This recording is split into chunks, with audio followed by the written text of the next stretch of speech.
kan saya lagi waktu berduaan, kenapa dia lewat-lewat gitu, sampai Tuhan kenapa sih istri saya lewat-lewat, dia lewat-lewat di belakang saya, ngomongnya begitu lagi, hamba Tuhan ngajarin anak berbohong gimana sih gitu. Nyebelin, kata-kata itu nyebelin banget, kenapa sih Tuhan dia lewat-lewat, ini lagi mengaku dosa kok, kenapa ada tuduhan-tuduhan. Tahu nggak anak saya ngomong apa, ini nempeleng muka saya, Dedi, aku lebih baik dapat 43 daripada aku nyontek. Itu saya ketampar banget. Kadang jalan penuh kabut, tak bisa melihat jauh. Kadang angin bertiup kencang, mencoba menggoyahkanku. Bapak yang baik, terima kasih buat hari ini, terima kasih buat hari yang baru, kesempatan yang baru bersama Tuhan. Dan kami mengucap syukur bahwa langkah-langkah hidup kami senantiasa kami mengalami Tuhan. Dan bahkan setiap hari Tuhan tidak pernah sedetik pun Tuhan tinggalkan kami. Buat kami sadar buat hari ini Tuhan, dan seterusnya bahwa hadirat Tuhan selalu ada di dalam kami. Roh Kudus ada di dalam setiap hidup kami. Itu sebabnya Tuhan, Alkitab sendiri mengatakan kepada kami bahwa roh yang membangkitkan Kristus itu ada di dalam kami Tuhan. Itu sebabnya hari ini kami berdiri teguh dengan otoritas dan kuasa Tuhan. Dan seperti Paulus katakan, kami justru bermegah ketika ada permasalahan atau proses dalam hidup kami, karena kami tahu bahwa Yesus ada di pihak kami. Kami serahkan hidup kami dalam tangan Tuhan. Firman-Mu Tuhan jadi pelita bagi langkah hidup kami. Di dalam nama Tuhan Yesus kami sambut firman kebenaran. Kita sama-sama katakan amin, amin, amin, amin, amin, amin. Silakan duduk. Shalom. Oke, dari pagi kita belajar tentang rangkaian apa itu kebangkitan Yesus. Kita bahas tadi tentang perjalanan ke kayu salib, kuasa kebangkitan. Dan kemudian setelah kuasa kebangkitan ada yang namanya sebuah pertumbuhan di dalam Tuhan. Dan itu yang Tuhan mau kita kerjakan dalam hidup kita.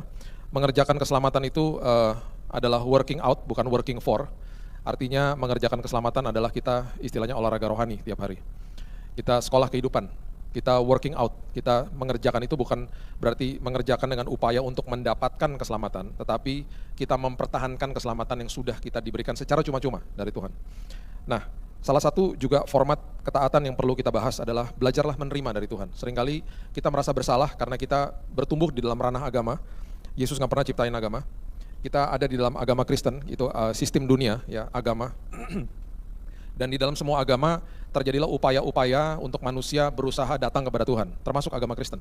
Itu sebabnya belajarlah bahwa Yesus itu datang membawa sebuah hubungan, prinsip kerajaan. Dan di dalamnya dia mau setiap hari kita terima dari dia. Karena banyak perkara besar yang dia sudah siapkan, bahkan dimeteraikan dengan kata selesai di kayu salib. Dan itu sebabnya hari ini ketika kita menghidupi hidup ini, salah satu yang Tuhan mau kita lakukan dalam hidup ini supaya kita tidak tersesat perjalanan kita di dalam dunia yang gelap ini adalah bertumbuh di dalam Dia. Ya, tadi kita membahas tentang mata jasmani kita itu mempengaruhi cara kita berpikir. Mata jasmani, apa yang kita lihat di sekeliling kita, itu mempengaruhi apa yang kita percaya. Mempengaruhi apa yang menjadi tindakan dalam hidup kita. Dan semua mata rohani itu yang merupakan pintu gerbang hati, itu akan menentukan sikap hati, dan itu akhirnya cikal bakal apa yang terjadi di kemudian hari, yaitu masa depan kita. Saya berkali-kali masuk ke penjara, visit bukan masuk penjara, biar bangun. Saya masuk ke dalam penjara untuk visitasi, bahkan ada beberapa kali ibadah-ibadah di dalam penjara. Ketika ngobrol-ngobrol sama mereka, ya, selalu yang mereka katakan adalah, saya nyesal Pak, mengambil keputusan seperti itu. Saya nyesal Pak, kenapa saya ambil keputusan seperti itu, dan seterusnya dan seterusnya. Dan akhirnya tanpa mereka sadari, ada yang mereka lakukan dengan sengaja, ada yang mereka lakukan dan mereka itu terkaget-kaget bahwa mereka lakukan itu. Jadi dalam sebuah tekanan dan lain sebagainya, mereka lakukan sebuah hal yang merupakan kriminal atau sesuatu yang salah dalam hidup mereka, menentukan masa depan mereka akhirnya. Jadi itu yang saya ketemui ketika ngobrol-ngobrol sama mereka, ya. Dan hari ini, apa yang ada di dalam sini akan menentukan tindakan kita, akan menentukan perkataan kita bahkan.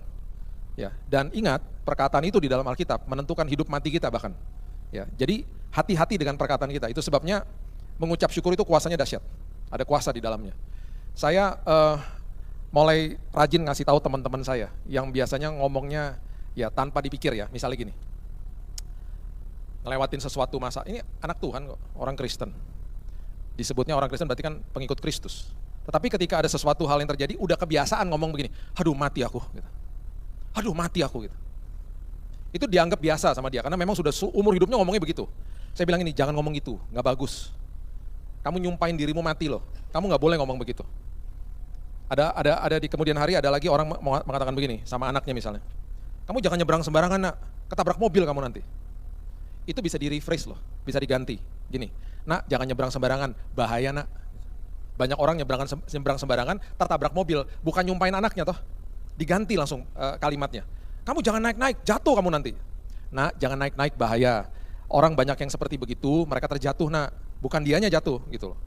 Itu sebabnya, waktu saya sakit, waktu saya didiagnosa mati sama dokter, perkataan pertama yang keluar dari mulut saya adalah saya bilang begini, Tuhan, saya percaya bahwa kesembuhan sudah disediakan di kayu salib ketika Engkau menteriakkan dengan kata selesai. Hari ini Tuhan dan seterusnya, saya percaya saya sudah terima kesembuhan. Hasilnya makin buruk besok, saya nggak peduli. Tuhan, aku sudah terima kesembuhan. Jadi bagi pengikut Kristus, mau bilang Tuhan sembuhkan aku di hari pertama, no problem, nggak masalah. Hari berikutnya bilang gini, Tuhan terima kasih, kesembuhan sudah aku terima. Walaupun kita belum lihat. Itu pernyataan iman soalnya. Jadi jaga mulut kita, gitu loh. Kalau ada masalah bilang begini, Tuhan terima kasih ya Tuhan, bahwa selagi aku mengalami ini Tuhan, kemenangan sudah di tanganku. Karena apa? Waktu dia katakan selesai di kayu salib, berarti hari ini kita berdoa dari posisi yang udah menang. Walaupun kita belum lihat. Itu mata rohani. Dari tadi pagi kita bahas tentang mata rohani. Tuhan celikan mata rohaniku Tuhan. Salah satu contohnya Nabi Elisa, bukan sekedar mata rohaninya, telinga rohaninya dibukain Tuhan. Karena mata dan telinga itu pintu gerbang hati. Kalau kita nggak jaga, dikatakan di 2 Petrus 2, dikatakan Lot itu orang benar. Ketika dia nggak jaga mata dan telinganya, jiwanya yang benar itu tersiksa akhirnya. Bayangin loh, jiwa yang benar ini bisa tersiksa. Karena nggak dijaga pintu gerbang hatinya. Ya, Elisa waktu dia mau meninggal, dia sakit. Didatengin sama Raja Ahas pada saat itu. Dan raja itu sedih hati karena dia mau mati. Elisa mau mati. Kenapa? Karena nasihat-nasihatnya dia itu sangat luar biasa. Bahkan nasihat militernya itu luar biasa kepada dia, kepada bangsa Israel. Dan sampai-sampai waktu musuhnya menyerang, ya, Raja Aram menyerang, sampai dia bilang begini, ini siapa sih yang ngasih tahu kita mau menyerang situ, kita mau menghadang bangsa Israel, mereka nggak di situ. Kita mau menghadang di sini, mereka nggak di situ. Perwiranya bilang begini sama Raja Aram, bos, apa yang kamu bicarakan di tempat tidurmu, itu Elisa tahu. Karena Tuhan yang dengar, Tuhan yang kasih tahu sama dia. Tuhannya dia dahsyat. Dia buka telinga rohaninya, sampai semua strategi militer datang dari dia. Jadi berkat bagi banyak orang. Bukan hanya itu saja. Waktu diserang sama bangsa yang besar itu, bahkan ketika hambanya, bujangnya itu ketakutan, dia bilang begini, Tuhan celikkan matanya, supaya dia lihat. Waktu tercelik matanya yang dia lihat apa? Bala tentara sorga yang luar biasa lebih banyak daripada musuhnya. Waktu dia bilang begitu, dengan nyantainya dia bilang begitu, berarti apa? Matanya dia sudah terbuka. Tuhan celikkan matanya. Dengan kata lain, Tuhan celikan matanya, seperti Tuhan telah celikan aku, makanya dia tenang. Makanya ya, kalau mata rohani terbuka, kita akan mulai berkata begini, Tuhan, mata jasmaniku melihat masalah yang besar. Tapi Tuhan lebih besar daripada itu. Itu sebabnya 10 pengintai ketika balik, mereka nggak boleh masuk tanah perjanjian. Karena mereka mendeskripsikan betapa besar masalah dan raksasa yang ada di situ. Bahkan mereka mengatakan dengan sangat dahsyat, mereka katakan begini kepada diri mereka sendiri. Mereka melihat kita seperti belalang, padahal nggak ada yang ngomong mereka kayak belalang. Tapi ada 2 orang yang balik, mereka bilang begini, betul mereka besar, tapi Tuhan saya lebih besar. Orang itu adalah Joshua dan Kaleb. Mereka menjadi pencatat sejarah. Mereka menjadi orang-orang yang sampai hari ini namanya kita dokumentasikan, kita berikan kepada anak-anak kita. Siapa yang masih berikan nama anaknya? Safat, Yigal, Palti, Nafbi, mana ada? Kalaupun ada nggak baca firman pastinya. Karena itu nama-nama 10 pengintai. Ada di Alkitab, ada. Saya pernah khotbahin begini. Setelah selesai khotbah teman saya datang, Bill, aku punya teman loh, salah satu namanya itu. Itu pasti orang tuanya nggak research, main comot-comot nama aja dari Alkitab. Itu nama 10 pengintai yang tidak terkenal sampai hari ini. Kenapa? Bukan pembuat sejarah. Itu yang terjadi. Itu sebabnya ketika kita sudah terima Yesus, level berikutnya, ini sebagai anak ya, kita ini sebagai anak, Paulus katakan juga kita fungsinya sebagai utusan kerajaan sorga. Ya, kita bertanggung jawab sama apa yang kita hidupi, kita adalah warga negara sorga yang dikirim ke muka bumi sebagai ambasador duta besarnya Tuhan. Berarti apa? Berarti semua tingkah laku kita untuk kepentingan kerajaan sorga. Bapak Ibu kalau ngomong sama duta besar, siapalah, negara mana saja yang ada di Indonesia, mereka membawa nama baik negaranya, karena negaranya mengirim mereka ke sini. Yang membayar gaji dan semua kebutuhannya dia, negara yang mengirim dia. Itu sebabnya Yesus katakan di Matius 6 ayat 31, jangan khawatir dan berkata, apakah yang akan kamu makan, minum, dan pakai? Karena semua kebutuhanmu ditanggung sama kerajaan sorga. Nah, semua tingkah lakumu harus untuk kepentingan kerajaan sorga. Karena kerajaan sorga mengirim hidupmu ke sini. Berarti apa? Hidupmu bukan untuk kamu, bukan untuk dirimu, kepentingan dirimu lagi. Nah, selagi kita mengerti itu dan kita sudah terima Yesus sebagai juru selamat, tugas kita hari ini mau jadi murid. Murid itu artinya matetes, mau belajar dan diajar, gitu loh. Supaya apa? Supaya tidak kehilangan pegangan. Coba lihat ini ya. Roma 16 coba baca dulu ya, ayatnya yang ke-19. Roma 16 ayat 19. Kabar tentang ketaatanmu telah terdengar oleh semua orang. Sebab itu aku bersuka cita tentang kamu. Ya, kabar tentang ketaatanmu, kabar tentang ketaatan yang ada di dalam kita semuanya. Ya, kita sudah hidup taat di dalam Tuhan nih ceritanya ya. Kita ngerti, ya. Tetapi aku ingin, Paulus katakan begini, supaya, perhatikan ini, kamu bijaksana terhadap apa yang baik dan bersih terhadap apa yang jahat. Kamu bijaksana sama apa yang baik, karena nggak semua yang baik itu benar. Contoh, Bapak Ibu kalau sekarang mau pergi dari Solo, mau pergi ke Surabaya, jalan yang benar ke timur atau ke barat? Loh, nggak tahu geografi ya. Kalau hari ini kita mau pergi ke Surabaya, arah yang benar ya, ke timur atau ke barat? Timur ya. Kalau Bapak Ibu bilang begini, saya nggak mau ke arah timur karena jalan tolnya belum di aspal misalnya. Saya nggak mau, jalannya nggak baik Pak, jalannya nggak baik. Jadi saya nggak mau ke sana. Saya mau ambil jalan ke barat aja. Nyampe ke tujuan nggak? Nggak, nyampe ke Jakarta. Karena Jakarta di barat. Jadi prinsipnya begini, walaupun jalannya nggak baik, bolong-bolong, tapi kan jalan yang benar ke timur. Saya tetap akan ambil jalan yang benar, sampai tujuan nggak? Sampai. Di dalam kebenaran akan membawa kebaikan, kita sampai tujuan. Di dalam kebaikan belum tentu benar. Hati-hati makanya dia bilang begini, Paulus katakan begini, berbijaksanalah terhadap apa yang baik. Bijaksana kamu sama apa yang baik, dan kamu harus bersih daripada apa yang jahat. Kita lagi semarak mendengar Kristen progresif di mana-mana. Itu udah lama Bapak Ibu, itu baru mencuak aja karena tiba-tiba ada yang komen, kemudian di-viralin dan lain sebagainya, itu udah lama. Bahkan kalau saya bisa bersaksi kepada Bapak Ibu, itu sudah terjadi dari tahun mungkin 80-an awal. Saya mendarat di kota namanya Tulsa, Oklahoma tahun 86, mulai kuliah saya. Tua ya saya. Langsung, umurnya udah tua aja. Saya tinggal di sana 13 tahun. Negara didirikan di atas firman Tuhan. Negara yang didirikan di atas firman Tuhan hancur lebur, negara Amerika maksud saya. Hancur lebur gara-gara apa? Gara-gara keinginan manusia. Yang mereka namakan hak asasi manusia. Saya lihat di depan mata saya, setiap hari Sabtu tuh nonton channel namanya C-SPAN. Hamba Tuhan itu datang ke White House, ke Gedung Putih, Istana Presiden, mendoakan Presiden setelah breakfast, makan pagi. Tiap hari Sabtu loh. Pendeta-pendeta seperti almarhum T.L. Osborne, Oral Roberts, Billy Graham, Kenneth Hagin datang ke situ. Dan bahkan pernah satu hari dia pegang tangannya hamba Tuhannya ditaruh ke kepalanya. Tiba-tiba, kan jalan kebenaran dan hidup yang Yesus ajarkan. Tiba-tiba kelompok yang pro aborsi datang ke pemerintah. Mereka nggak mau ngikutin cara Yesus jalan kebenaran dan hidup, mereka balik. Saya mau hidup, tolong benarkan, baru cari jalannya. Supaya apa? Kalau terjadi seks bebas ketika ada kehamilan, kami legal mengaborsi. Dinamakan dengan satu bahasa yang dianggap baik, namanya pro-choice, boleh memilih. Itu sangat ironis karena apa? Pemberian Tuhan yang paling berisiko kepada manusia adalah kebebasan untuk memilih. Mereka pilih nama itu, pro-choice.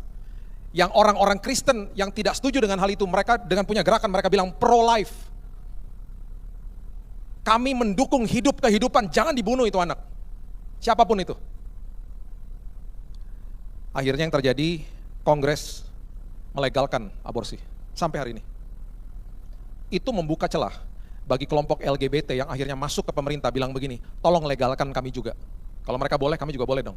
Sekarang semua provinsi melegalkan perkawinan sesama jenis, bahkan boleh mengadopsi anak. Jadi Bapak Ibu bisa bayangkan, anak-anak besar di dalam keluarga yang dua-duanya pria, dua-duanya wanita orang tuanya.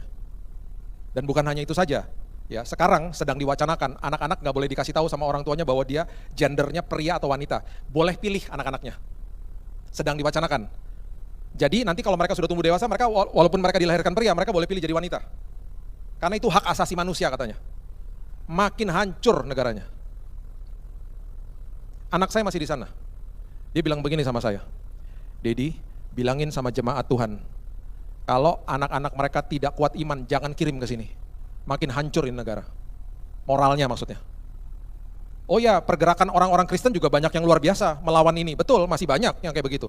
Tapi semua secara keseluruhan, moralnya hancur, sudah. Bahkan yang dianggap baik itu ketika dilakukan bersama-sama. Itu adalah gerakan namanya relativisme, postmodern. Jadi anak saya udah kebiasaan dibully, dikatakan begini, kenapa kamu hidup sendiri? Enak lagi kalau punya cowok, tinggal di satu apartemen atau tempat kos-kosan, tinggal bayar berdua.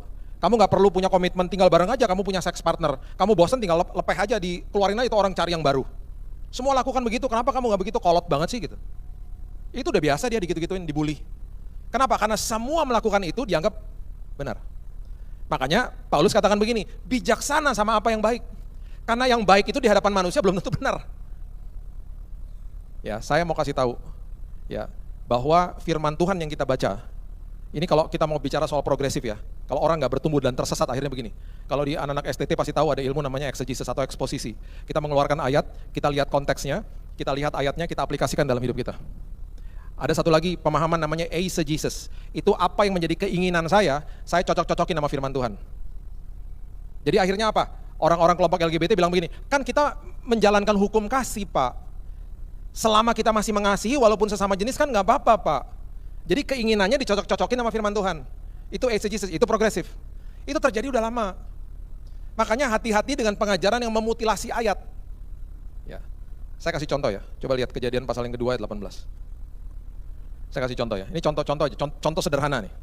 Banyak orang datang ke hamba Tuhan bilang begini, Pak Pendeta, katanya firman Tuhan kita nggak baik loh kalau seorang diri. Pendetanya bilang gini, oh iya betul. Terus tolong nikahkan ya. Oh iya segera ya. Segera konseling ya gitu. Itu mutilasi ayat namanya. Karena memang ayat firman Tuhan mengatakan tidak baik kalau seorang diri. Betul ya? Kan ini ayatnya nih. Tuh. Tidak baik kalau manusia itu seorang diri saja. Oke, ini namanya progresif kalau ngomongin begitu. Ini contoh aja. Sekarang ya kita lihat konteksnya ya. Kita lihat konteksnya. Coba mundur ke ayat yang ke-15. Coba baca pelan-pelan ayat 15. Tuhan Allah mengambil manusia itu dan menempatkannya dalam Taman Eden. Tuhan Allah mengambil manusia itu adalah pria bukan wanita. Wanitanya belum ada loh. Nanti setelah itu baru diciptakan wanita yang sepadan dengan dia menjadi penolong. Jadi ini kita konteksnya bicaranya pria loh ya. Tuhan Allah mengambil pria itu dan menempatkannya dalam Eden. Eden artinya hadirat Tuhan. Tuhan Allah menciptakan manusia, menciptakan pria, prianya ditaruh di dalam Eden, di dalam hadiratnya. Itu fungsi pria yang pertama. Untuk ngapain? Untuk mengusahakan dan memelihara taman itu. Fungsi yang kedua, pria ketika diciptakan harus mengerti panggilannya di dalam Tuhan karena di dalam hadirat Tuhan. Dan kemudian berkarya. Kerja, berkarya. Menguasai bumi. Tuh.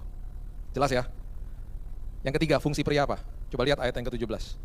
Ayat 16 dan 17. Lalu Tuhan Allah memberi perintah ini kepada manusia, kepada pria, bukan kepada wanita loh. Semua pohon dalam taman ini boleh kau makan buahnya dengan bebas, tetapi pohon pengetahuan tentang baik dan jahat, janganlah kau makan buahnya, sebab pada hari yang kau makannya pastilah kau mati. Instruksi pertama Tuhan kepada manusia diberikan kepada pria. Berarti fungsinya pria yang ketiga adalah dia harus paham firman Tuhan. Instruksinya Tuhan supaya nanti disampaikan kepada istri dan anak-anaknya. Saya ulang ya, pria diciptakan di dalam hadirat Tuhan, itu fungsi yang pertama. Pria harus mengerti panggilannya di dalam Tuhan, berkarya di dalam Tuhan. Fungsi pria yang ketiga, dia harus mengerti firman Tuhan untuk diajarkan kepada keluarganya nantinya. Setelah kita baca konteks ini, baru kita baca ayat 18 yang tadi. Bacanya pelan-pelan, coba lihat. Ayat 18. Tuhan Allah berfirman, tidak baik kalau manusia itu seorang diri saja. Kita lagi bicara manusia tuh berarti pria toh, dari tadi ya. Saya ganti ya. Tidak baik kalau pria itu seorang diri saja. Kata yang paling penting di ayat 18 adalah kata itu. Pria yang gak baik seorang diri itu pria yang mana? Pria yang itu.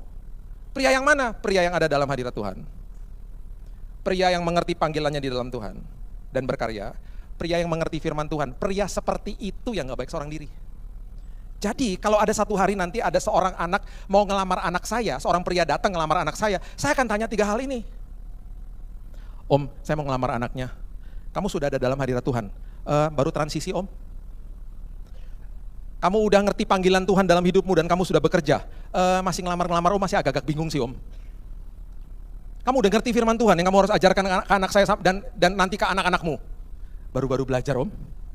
Nah, karena kamu belum ada dalam hadirat Tuhan, kamu belum mengerti panggilanmu di dalam Tuhan, kamu belum mengerti firman Tuhan, kamu lebih baik seorang goodbye, terima kasih. Itu pintunya, silakan keluar.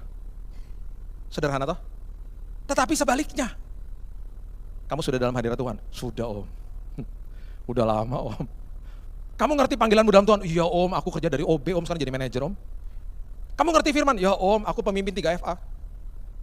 Nah, karena kamu memenuhi 3 kriteria ini, kamu tidak baik kalau seorang diri, segera konseling dan nikah. Paham ya? Itu baru 1 ayat loh, yang seringkali dimutilasi sama orang.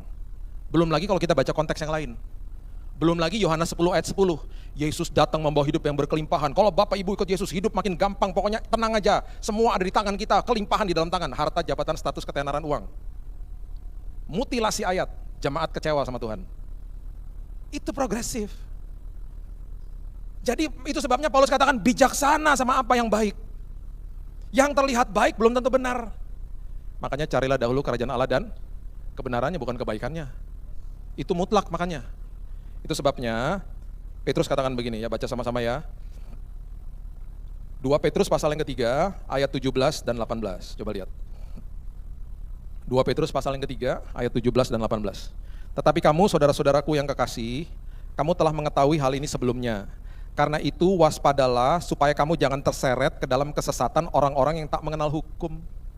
Dan jangan kehilangan pegangan yang teguh, jangan sampai tersesat, jangan sampai kehilangan pegangan. Bagaimana caranya? Bertumbuhlah dalam kasih karunia dan dalam pengenalan akan Tuhan dan Juru Selamat kita Yesus Kristus. Baginya kemuliaan sekarang dan sampai selama-lamanya.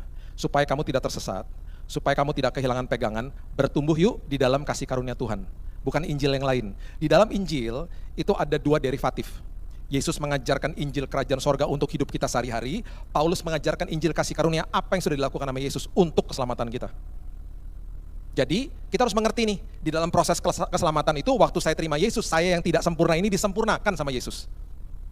Itu artinya proses justification, kita dibenarkan ketika terima Yesus sebagai Juru Selamat. Bukan pakai usaha, pakai iman. Gak bisa pakai usaha. Hari ini kita sekolah kehidupan, namanya sanctification, dikuduskan tiap hari sama Yesus. Gak bisa juga pakai usaha kita untuk menguduskan diri. Dikuduskan sama Tuhan, menerima kekudusan yang sudah Tuhan sediakan bagi kita. Itu sebabnya hari ini kita hidup taat bukan untuk dilayakan. Kita hidup taat karena kita sudah dilayakan. Di kayu salib, ketika dia katakan selesai udah. Merdeka kita langsung. Kemudian nanti proses yang terakhir, glorification, dimuliakan, dapat tubuh yang baru. Kita dipisahkan nanti dari tubuh yang fana ini. Tidak akan ada lagi duka, air mata, dan seterusnya. Itu nanti. Itu kasih karunia Tuhan. Yang harus kita ngerti, dasarnya kita ngerti, supaya nggak kehilangan pegangan dan tersesat. Siapa yang suka kehilangan pegangan dan tersesat? Anak kecil. Dulu anak saya Raina, dikit-dikit lepasin pegangan tangan di mall, hilang. Berkali-kali hilang. Tapi lama-lama memang dia pandai ya, dia selalu lari ke meja informasi. Jadi saya udah kebiasaan dipanggil, Bapak Billy ditunggu anaknya di meja informasi. Nanti saya datang sana, dia duduk di meja informasi, kakinya begini-begini. Saya nggak bisa marah. Hai Daddy gitu. Duh, ini anak deh. Satu hari, saya agak was-was waktu dia hilang. Mallnya nggak ada meja informasi. Karena udah pakai digital, tinggal touchscreen doang. Cari toko-tokonya, udah nggak ada meja informasi. Panik saya. Aduh, karena dia selalu cari lobi utama. Di depan lobi utama kan ada meja informasi. Tiba-tiba nggak lama setelah itu dapat telepon dari dia. Kamu di mana? Udah di rumah. Naik apa? Naik taksi. Kamu tuh gimana sih kak? Udah jangan marah-marah, kan aku udah di rumah. Jangan buat hidup jadi ribet ya. Gitu. Loh, kok kamu jadi marahin aku? Udah tenang, hidup harus tenang. Kan aku udah di rumah, tenang katanya gitu. Ya nggak gitu juga kali.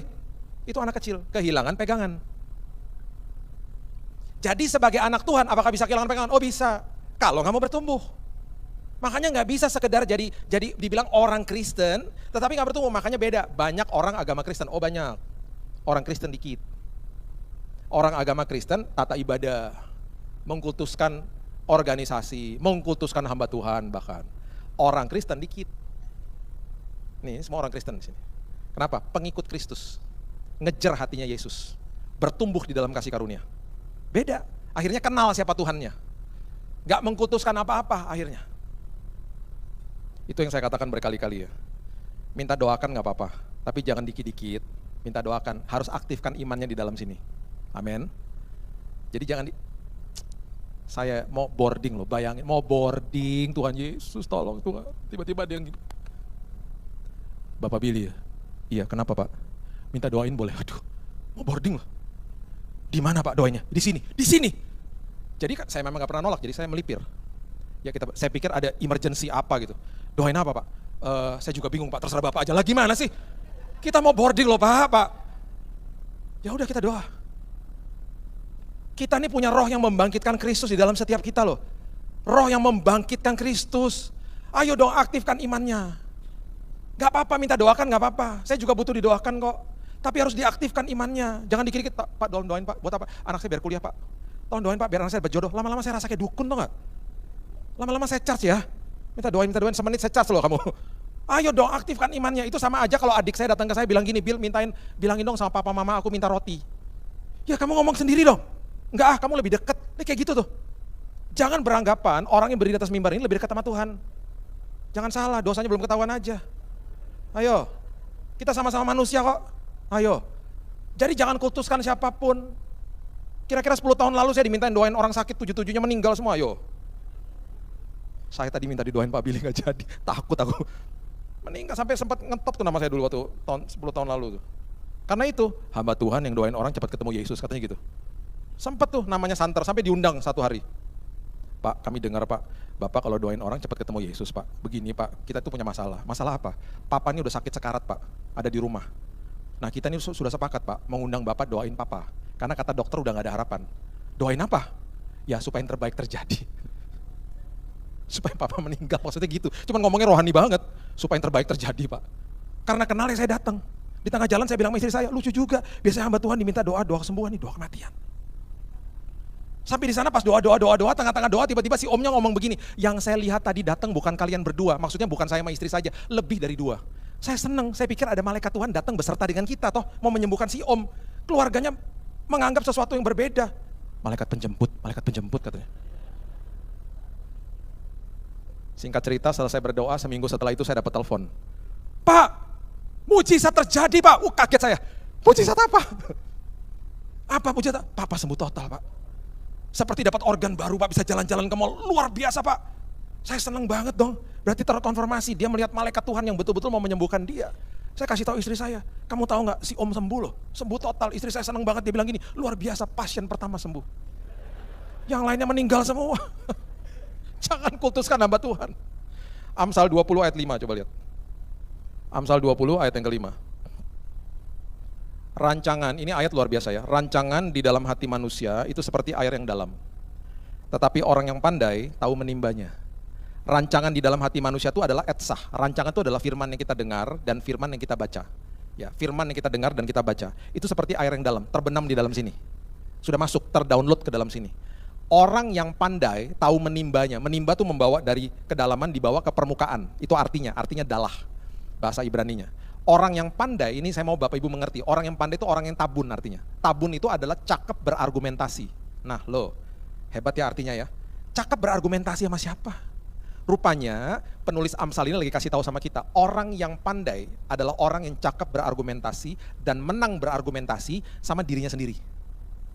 Kan hebat itu. Jadi karena kita waktu terima Yesus, kita waktu terima dia sebagai juru selamat, sampah-sampah masa lalu itu masih ada di dalam sini. Itu yang perlu didetox setiap hari. Sama firman Tuhan, sama firman kebenaran. Supaya lambat laun kita bertumbuh terus dan kita gak kehilangan pegangan. Dan akhirnya firman-firman yang terbenam di dalam sini, kita bawa ke permukaan, kita bisa lakukan akhirnya. Karena gak mudah. Karena nilai kerajaan sorga bertentangan dengan nilai dunia. Contoh, kalau misalnya ada orang yang nyebelin, kan selalu orang-orang bilang begini, udah diemin aja.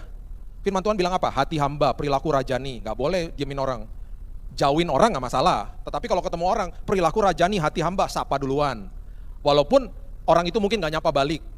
Terus teman kita kan bilang begini, kan bodoh kamu kan, ngapain coba kamu nyapa-nyapa dia duluan, kamu yang bodoh, kita dibodoh-bodohin. Enggak, di dalam firman Tuhan gak apa-apa, saya akan terus sapa dia untuk kebaikan saya kok, bukan untuk dia. Banyak hal-hal kayak begitu akhirnya jadi kebodohan. Contoh, suami istri ketika bertengkar, saya bilang gini, ayo bu, pak minta maaf duluan, enak aja pak, bukan saya yang salah juga. Nah, firman Tuhan bilang apa? Saling mengasihi sama seperti Kristus mengasihi saya, bukan sama seperti orang itu mengasihi saya. Berarti ketika minta maaf duluan, kita jadi termostat bukan termometer. Kita yang membawa kehangatan di dalam sesuatu yang dingin, kita membawa kedinginan di dalam sesuatu yang sedang panas, gitu loh. Makanya itu fungsinya remote AC, termostat. Bukan termometer, ikut-ikutan panas. Kondisi dingin ikut-ikutan dingin, enggak. Makanya garam itu membuat perubahan. Garam itu buat nagih. Makanya harusnya kalau kita pulang semua keluar dari kamar toh menyambut kita karena buat nagih. Coba makan keripik asin, gak bisa stop. Karena asin. Ketika kita pulang ke rumah semua masuk kamar berarti kita kopi pahit. Semua gak suka sama kita. Kan harusnya gitu, harusnya jadi orang-orang seperti begitu. Dan itu dibodoh-bodohin sama dunia. Jadi ketika berargumentasi sama diri sendiri, itu nggak mudah loh. Karena pribadi yang paling sulit dikalahkan bukan iblis. Iblis sudah dikalahkan di kayu salib, diri kita sendiri. Dan ketika kita menang sama diri kita sendiri, itu luar biasa. Beberapa bulan yang lalu, tahun lalu ya, saya lagi di dalam perjalanan menuju pelayanan. Jam 2 siang hari Sabtu. Saya lagi bawa mobil, saya mau pindah jalur. Di Jakarta tuh kita harus hati-hati karena ada 18 juta motor. Ya, 18 juta motor. Dan motor-motor di Jakarta tuh belok dulu baru lihat. Kalau di Solo kan lihat dulu baru belok ya, Jakarta enggak. Belok baru lihat. Udah telat lah. Kadang-kadang belok dan nggak pernah lihat, misi bunuh diri itu kalau itu. Main belok aja gitu. Makanya kecelakaan tiap hari di Jakarta. Menurut data teman-teman saya di kepolisian, itu kira-kira 5-10 orang meninggal di Jabodetabek tiap hari loh. Kecelakaan motor. Karena banyaknya, terlalu banyak, 18 juta motornya. Saya seperti biasa, mau pindah jalur, karena salah jalur ya, ini jalur tiba-tiba harus belok kanan, lampunya merah. Jalur sebelah kiri itu bisa terus, hijau. Jadi saya mau terus kok. Jadi saya lihat spion dulu, hati-hati kan. Semua jauh di belakang. Jadi saya pelan-pelan banget masuk ke jalur kiri. Lagi pelan-pelan masuk jalur kiri, tiba-tiba ada motor nabrak saya nggak tahu dia datang dari mana. Karena tadi di spion nggak ada. Gubrak segubrak-gubraknya waktu saya lihat orangnya mental, ting, seperti slow motion gitu. Jatuh, gubrak, hampir masuk got. Deg-degan saya langsung. Aduh Tuhan, tolong supaya dia nggak kenapa-kenapa. Terus waktu saya buka kaca, saya mau ngecek dia, itu motoris-motoris yang lain sudah mendekat ke dia, marah-marah sama dia. Woi, udah lihat tuh mobil pakai sen, masih ngebut-ngebut aja gitu. Jadi memang sudah tervalidasi dia yang salah memang. Rupanya dia tertidur di motor. Saya taunya udah telat, nantinya saya akan tahu dia tertidur. Karena semua waktu saya lihat di spion itu kan jauh. Dia termasuk salah satu yang jauh itu, rupanya dia nggak ngerem, dia kenceng sekencang-kencangnya, tertidur. Gubrak nabrak. Jam 2 siang mau pergi ke pelayanan. Saya ya harus menepi lah, harus keluar, harus lihat orangnya kondisinya gimana, main tinggal aja nggak bisa lah. Wah itu saya kesalnya minta ampun. Berargumentasi di sini. Udah gitu tahu lagi dia yang salah kan. Tak minta ganti ini orang nih. Kurang ajar nih orang. Dalam hati manusia lah, manusiawi. Emangnya hamba Tuhan hidup dalam roh terus tiap hari ngawang-ngawang, enak aja. Saya juga manusia, kita juga sama, semuanya manusia. Jadi saya keluar dari mobil, lihat mobil penyok, makin kesel. Nah inilah di sini yang kita diminta berargumentasi sama diri sendiri. Saya bilang gini, Tuhan, pimpin aku Tuhan. Kalau aku dipimpin sama emosi, gak karu-karuan nih Tuhan. Bisa marah-marah sama nih orang. Pimpin aku Tuhan ya, pimpin ya Tuhan. Saya keluar dari mobil, saya nyamperin dia, tangannya bengkak berdarah semua. Berdarah semua tangannya. Terus dia lagi jongkok, saya jongkok di sebelahnya dia. Ini pimpinan Roh Kudus toh. Saya gandeng dia, saya bilang gini, Mas, kenapa sih Mas buru-buru Mas? Tiba-tiba dia nangis. Saya minta maaf Pak, saya kecapean Pak, saya hari ini harusnya hari off saya Pak, saya kerja Pak dari jam 6 pagi Pak, saya ketiduran Pak di motor Pak. Saya tadi udah lihat Bapak dari jauh Pak, cuman saya tiba-tiba ngeblank, saya ketiduran Pak. Saya ini kurir Pak, saya ini kerja dari hari Senin sampai hari Jumat, harusnya hari ini saya off. Saya paksa kerja Pak karena saya butuh uang Pak. Saya minta maaf ya Pak, saya kecapean Pak. Lagi dia nangis begitu, ada suara dalam hati saya, doakan Bill, doakan. Bukannya kasih betadin Tuhan, itu berdarah loh tangannya. Kok doain? Mana ada orang doa-doain lagi begini Doakan. Ya karena minta pimpinan Roh Kudus ya saya memberanikan diri. Mas, boleh gak saya doain? Ya dia juga bingung. Doain. Iya, doain. Boleh. Ya karena dia bersalah. Dia mau ngomong apa coba? Udah untung saya gak minta ganti. Akhirnya dia nyerah juga. Ya silakan Pak doain. Dia juga bingung. Mas, aku nih ya orang Nasrani Mas, jadi aku doa pakai caraku ya Mas. Oh iya ya Pak, gak apa-apa Pak. Saya berdoa, di pinggir jalan, dikerumunin orang loh. Bapak yang baik, aku berdoa Tuhan kasih karuniamu melanda Bapak ini hari ini Tuhan. Terjadi kebangunan rohani di pinggir jalan. Tiba-tiba waktu saya lagi gandeng dia, saya lagi peluk dia gini, nangis-nangis. Sampai gemetaran tangannya, badannya nangis-nangis dia. Saya juga rasa hadirat Tuhan. Lagi tengah-tengah doa, tiba-tiba ada suara lagi. Abis ini Bill kasih dia uang, enak aja. Mobilku penyok kok kasih uang Tuhan. Gimana sih? Kasih uang. Dengan setelah selesai doa, dengan berat hati. Saya ke mobil, saya ambil uang. Tuhan. Ya udah ya Tuhan, aku kasih. Dia tolak lah sama dia. Jangan Pak, udah saya yang salah, Bapak udah berbaik hati sama saya, kok kasih uang lagi Pak. Harusnya saya yang ganti Bapak. Udah jangan Pak, udah terima aja. Buat anaknya aja. Dia nangis, terima kasih ya Pak, terima kasih. Terus saya bilang gini, Mas, Tuhan tuh baik banget loh sama Mas. Tuhan tahu kebutuhannya Mas hari ini. Lihat, kita dipertemukan hari ini Mas. Walaupun tabrak-tabrakan Mas. Lain kali kalau ketemu ya jangan gini Mas, ngopi-ngopi kayak gitu, tabrak-tabrakan Mas. Tuhan baik, lihat tuh, kita dipertemukan, ada yang doain, lega kan mas? Iya loh pak, lega loh hati saya pak, didoain pak, ada yang ngasih uang lagi, iya pak, dalam hati saya, enak aja loh ya, kasih uang. Saya pergi, hati saya berbahagia, tahu nggak? Kenapa? Alkitab mengatakan begini, kalau kita berbuat baik kepada seseorang dan dia nggak bisa balas kepada kita, hati kita dibuat bahagia. Itu firman Tuhan loh. Saya pelayanan dengan hati yang tenang, saya pulang ke rumah, saya bilang sama istri saya, sayang mobilnya penyok. Terus dia bilang, kok kamu senyum-senyum? Gak apa-apa, itu barang fana. Saya bilang gitu, walaupun dalam hati sedih juga lihat mobil penyok.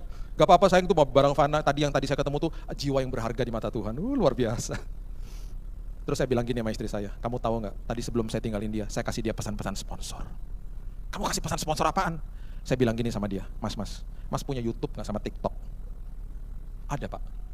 Tulis nama saya mas, tulis. Siapa? Billy Lantang. Tulis yang benar yang namanya ya. Oh bapak tuh pendeta ya pak? Gak penting pendeta-pendetaan, yang penting nanti mas buka YouTube, nonton khotbah saya. Oh iya pak, pasti pak gitu. Ngomong gitu loh dia sama saya. Supaya hati mas teduh mas. Nanti dapat jawaban loh mas dari Tuhan mas. Saya percaya ya, satu hari nanti saya doakan dia.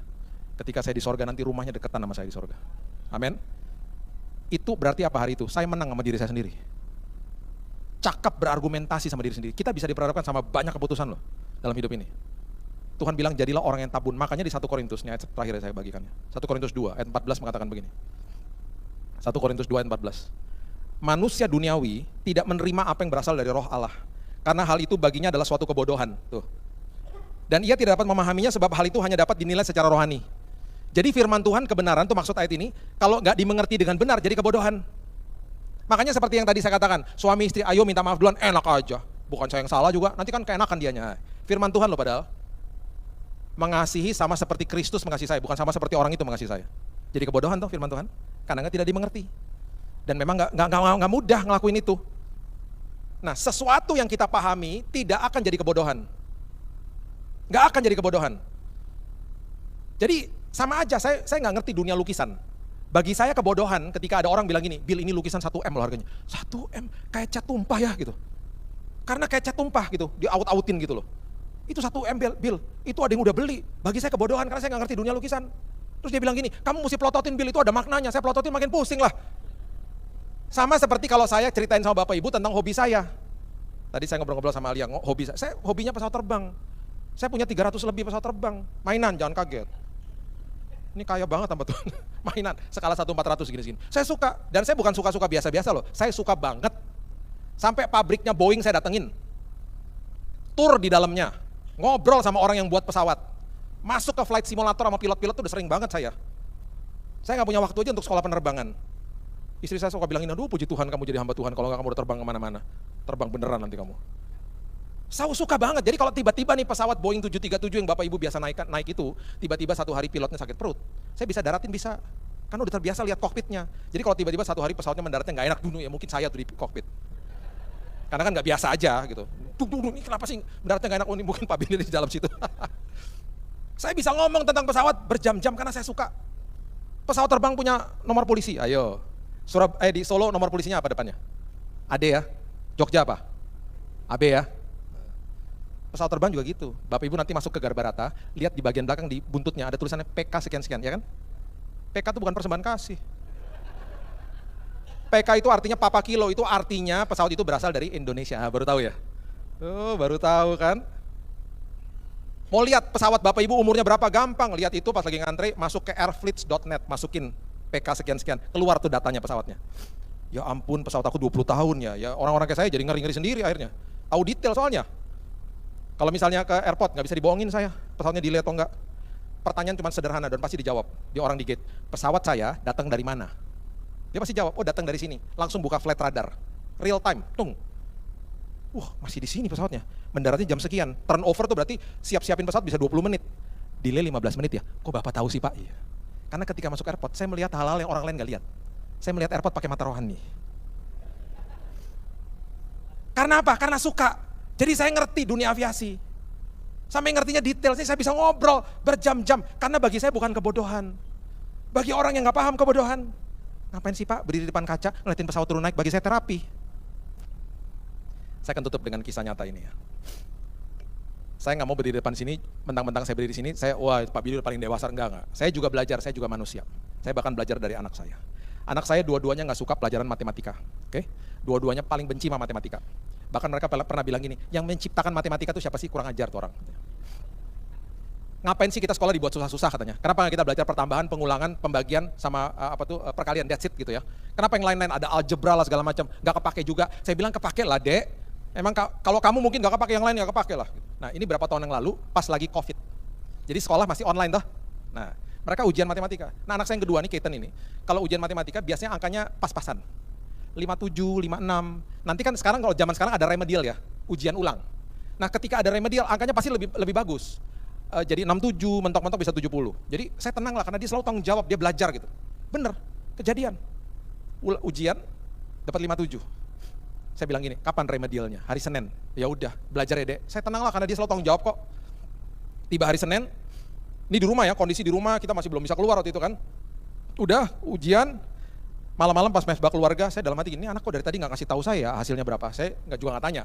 Malam-malam, dia datang ke kamar, mesbah keluarga. Saya tanya gini, gimana? Hasilnya gimana? 67, 70. 43, Det.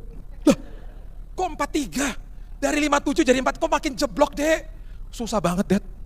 Aku udah belajar, aku udah tanya sama gurunya, yang keluar beda semua. Makin ngejelimet, Det, aku makin pusing. 43. Saya nggak mau kasih tekanan sama anak saya, karena saya tahu mereka berikan yang terbaik. Saya tahu itu hasil nanti ujian, hasil akhir juga kan PR semuanya kan masuk dalam, udahlah, kamu belajar ya, kalau kamu perlu tutorial kasih tahu aku. Dah, kita ngomongin yang lain. Tiba-tiba dia ngomong begini, Dedi, selama lagi COVID ya, aku suka juga sih. Kenapa? Kayak tadi ujian ya, tiba-tiba miss-nya ada meeting. Jadi Zoom-nya dimatiin. Jadi waktu Zoom-nya dimatiin, aku bisa bebas ngambil air minum, bisa sambil cemilan. Aku sambil ujian, sambil nyemil. Di kelas kan nggak bisa kalau di kelas yang beneran. Waktu saya dengar gurunya matikan Zoom, saya berpikir yang berbeda. Dek, waktu Zoom-nya dimatikan, kenapa kamu nggak buka buku, Dek? Oh nggak boleh dong, Dek, kan namanya ujian. Siapa bilang nggak boleh? Kalau guru matikan Zoom, itu berarti dia lagi kasih kode sama anak-anak, boleh buka buku. Kenapa itu hal pertama keluar dari mulut saya? Karena dulu saya jagoan nyontek. Rupanya sampah-sampah itu masih ada di sini. Saya nggak sadar. Seorang hamba Tuhan kepada anaknya sendiri bilang, kenapa nggak buka buku? Nggak boleh, Dad, namanya juga ujian. Saya nggak puas. Saya tanya gini, waktu gurunya sebelum matikan Zoom, apakah dia bilang sama kamu, anak-anak nggak boleh buka buku ya, Miss mau matikan Zoom dulu. Jujur ya anak-anak, Miss-nya ngomong gitu nggak? Enggak, itu berarti kode keras, Dek. Kamu tuh jadi orang jangan naif. Lain kali kalau kejadian-kejadian kayak begini, panggil Dedi bukain bukunya di kamar. Kamu bisa dapat 80, Dek. Rugi kamu. Saya ngomong gitu loh sama anak saya. Dia sampai bengong ngeliatin saya, nggak boleh, Dad, itu ujian. Saya nggak puas. Minggu depannya pengambilan raport online. Saya tanya sama gurunya, saya bilang sama istri saya aja yang ngambil raportnya online. Saya tanya gini sama gurunya, Miss, kemarin tuh minggu lalu waktu Miss lagi meeting, matikan Zoom, waktu lagi remedial matematika. Itu kalau sampai ada anak yang buka buku, sah ya sebenarnya, sah-sah aja kan ya. Lo nggak boleh Pak, karena ujian Pak, nggak boleh lah buka buku. Tapi kan Miss nggak kasih tahu, saya bilang gitu. Saya nggak perlu kasih tahu Pak, karena ini sekolah Kristen. Nah lo. Dan saya nggak perlu kasih tahu Pak, karena saya percaya sama semua anak didik saya, termasuk anak Bapak, mereka penuh dengan integritas. Nah lo. Emangnya ada apa Pak? Oh nggak apa-apa, cuma nanya aja. Yang lebih malu lagi tau nggak dibilang apa? Pak, kapan lagi khotbah di sini? Nah lo. Di malam hari, saya minta maaf sama anak saya.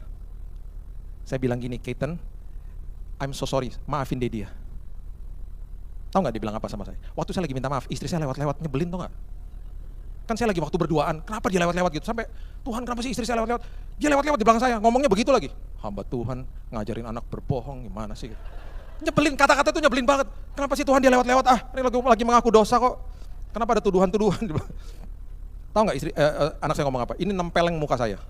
Dedi, aku lebih baik dapat 43 daripada aku nyontek. Itu saya ketampar banget. Waktu dia lagi ngomong gitu, istri saya lewat lagi. Rasain loh. Di saat itu Roh Kudus bilang begini, Bill, belum berarti kalau kamu udah khotbah kemana-mana, kamu lebih dewasa di dalam hal ini. Hari ini kamu belajar dari anakmu. Kenapa? Masih ada sampah di dalam hatimu. Saya jago nyontek memang dulu. Dan gak pernah ketangkep. Jagoan banget. Sampai kerahnya teman saya tulis rumus. Sini. Dulu kan masih manual ya. Jadi kerahnya saya buka gini, saya bilang, kamu diam loh, jangan ngomong, jangan diam, jangan gerak ya. Saya kasih uang sama dia ntar, lagi buka kerahnya. Rumus semua di situ, di sini. Saya bertobat hari itu. Dan saya bilang, Tuhan, iya Tuhan, saya sadar bahwa hidup kita ini seringkali masih ada sampah di dalam sini.